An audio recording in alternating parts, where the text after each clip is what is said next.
દમણની વિઝિટ ઉપર આવેલા યશસ્વી વડાપ્રધાન નરેન્દ્ર મોદી સાહેબે દીવને પણ આપી મહત્વની ભેટ।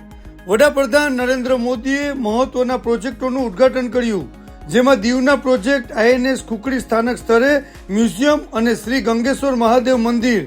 INS ખુકડી સ્તરે આવેલ આ મ્યુઝિયમમાં ખુકડી સાથે જોડાયેલ મહાન શૌર્ય, અદમ્ય સાહસ, વીરતા, ત્યાગ અને બલિદાનનું જે જ્વલંત ઉદાહરણ છે તે દર્શાવશે। પર્યટકો અને સ્થાનિકો આ ઐતિહાસિક સ્થળ સાથે મ્યુઝિયમ પણ જોઈ અને તેમના હૃદયમાં દેશભક્તિ, દેશપ્રેમ, લાગણી, ઉત્સાહ અને જુસ્સો કાયમ રહે।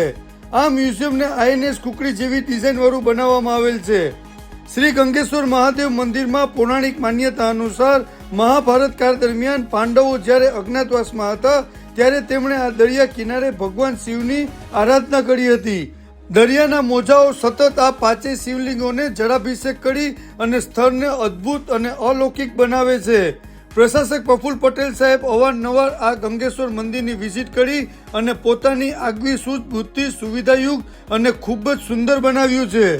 દીવના સ્થાનિકો અને પર્યટકો માટે શ્રી ગંગેશ્વર મહાદેવ મંદિર જે એક આસ્થાનું સ્થળ છે અને દીવમાં આવતા દરેક પર્યટકો અચૂક આ મંદિરના દર્શનનો લાભ લઈ પૂજા અર્ચના કરે છે અને હિન્દુ ધર્મમાં આવતા મહત્વના પર્વોમાં ભક્તોની ખૂબ જ ભીડ રહે છે।